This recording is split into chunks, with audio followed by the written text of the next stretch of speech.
Hello again. My name is Jacob Van Dornwoord. This is once again on my project for MAT 271 in my calculus class.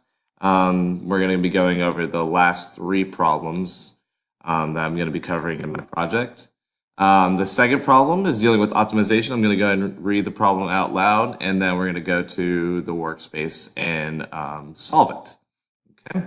So the second problem states we're going to be finding the dimensions of a rectangle that can contain the largest area that has its base on the x-axis and its other two vertices above the x-axis and lying on the parabola. And the equation is y equals 32 minus x squared. Okay.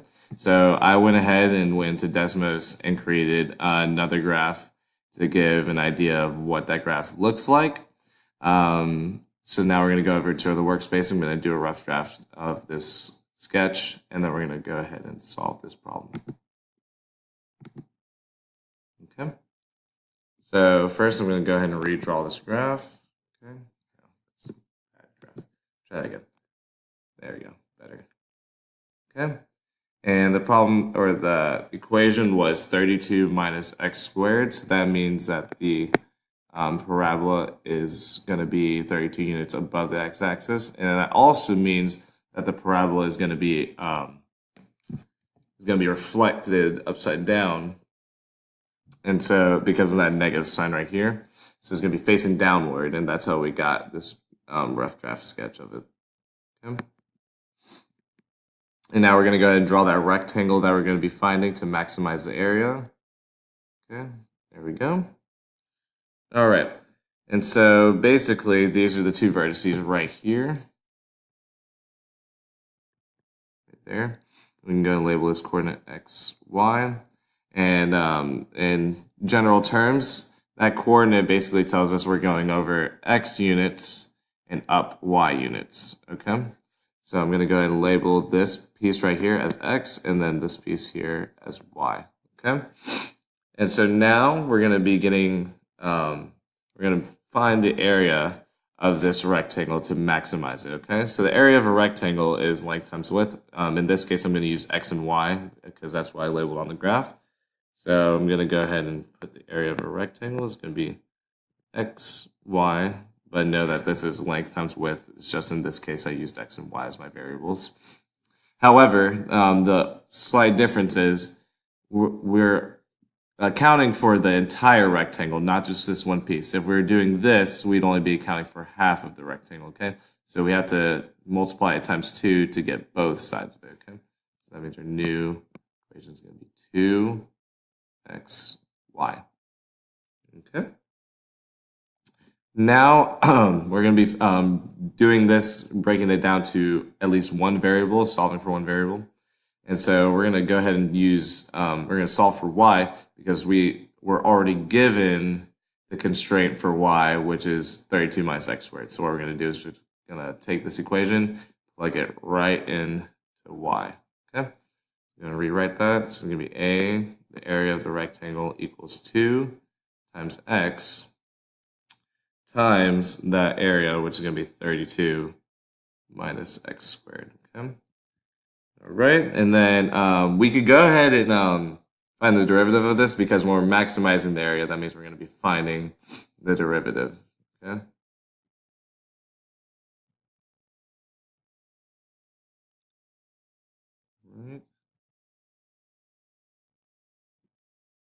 All right, but to make our lives a little bit easier, we can go ahead and distribute this coefficient right here to both values right here, and then we can go ahead and take the derivative of the equation, make it a little bit easier on us. So when we distribute, we're going to get 64x minus 2x cubed, okay? And from there, we're going to go ahead and take the derivative of the function. So a prime is going to be equal to 64 because this is a coefficient and has a exponent of 1 that makes the exponent go to 0, which cancels out and makes it x equal to 1. So it's going to be 64 times 1, which is just 64. Okay? And then we're going to do the power rule once again right here. It's going to be 3 times 2, which is 6, and then subtract 1 from it. Okay, so subtracting 1, or subtracting 1 from 3, which is going to give us 2. Okay.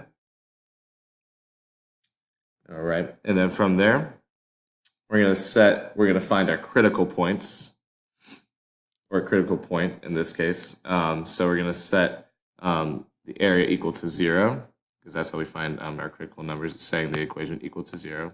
So we're going to do 64 minus 6x squared equals 0. We're going to subtract 64 to both sides. Okay.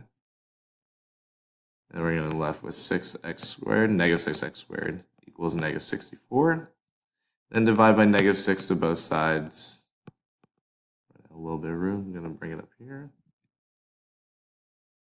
Okay. We're left with x squared equals negative 64 divided by negative 6, which gives us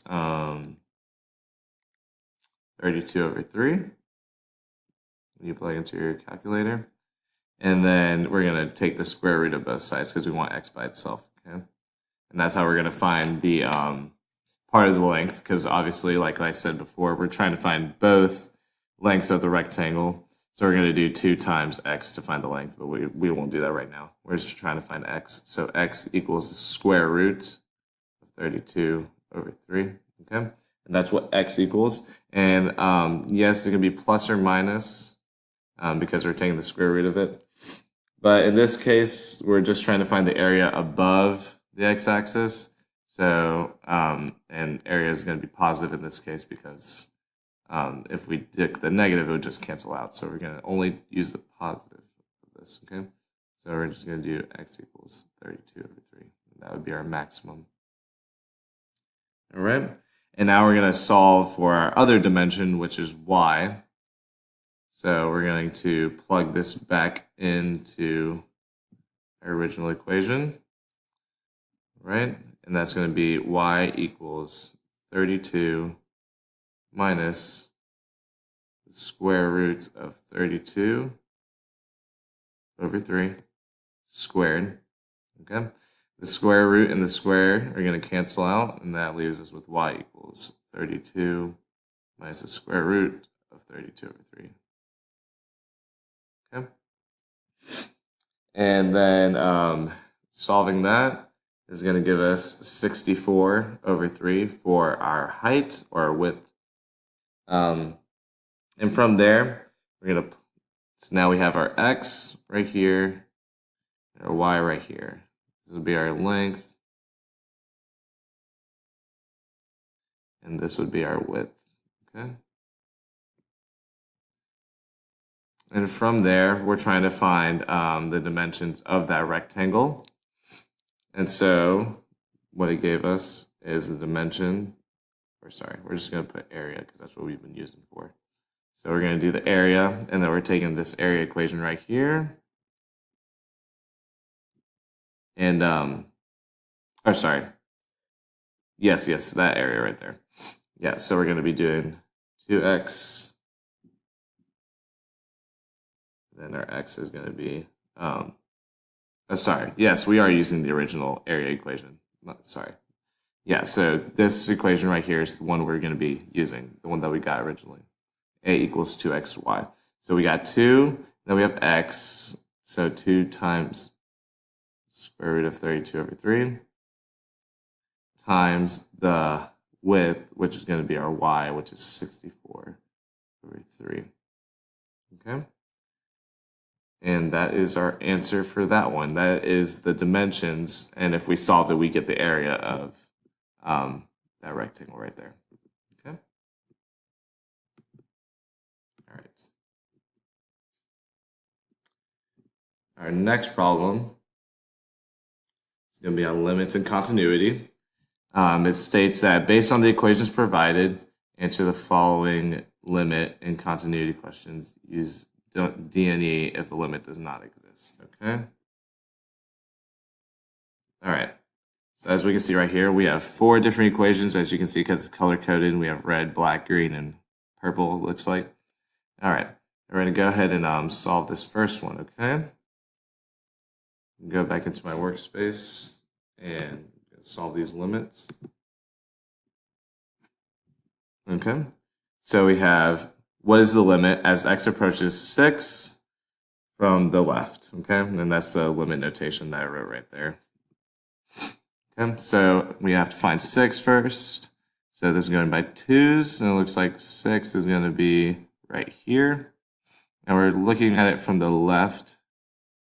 So it looks like it's going to be ending at, oh, that's a bad picture, but we can see it from right here.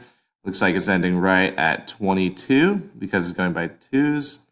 So we can say the limit, pull up my workspace again, the limit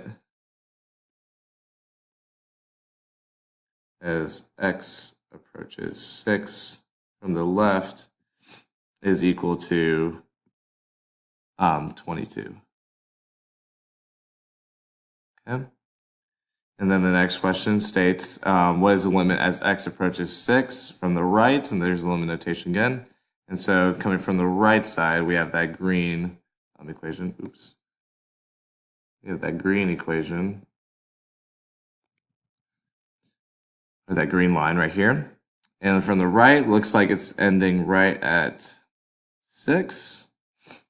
So that means the limit as x approaches 6 from the right is going to be equal to 6, okay?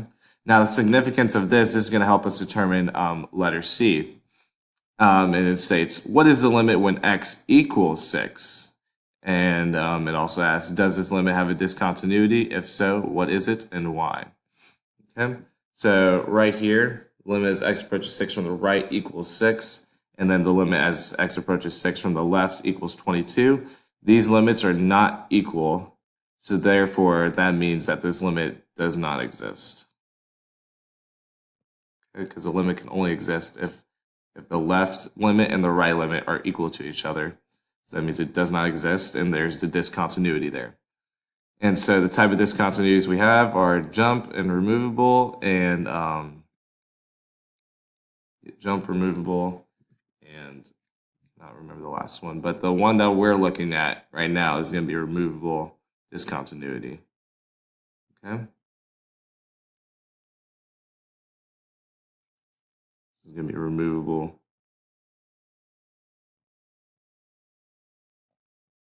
discontinuity. Okay. The reason being is because we're forced to remove, if we were to draw a line starting from this black line right here, and draw a line, we're forced to remove our pen or pencil from that graph and jump to the next one, okay? Or remove our pencil from the next one. Okay. And the last one, what is the limit when x equals 15? So it's going to find 15. It's going to be right here where that green and purple one is. Now, in this case, the limits overlap and they match up with each other. So that means this one does exist. So there's no discontinuity. Okay. So this is continuous because the limits match. Okay. And the limit is going to be, it's like 15.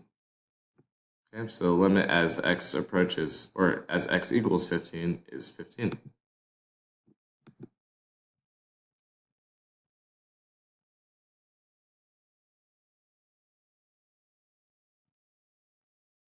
Okay.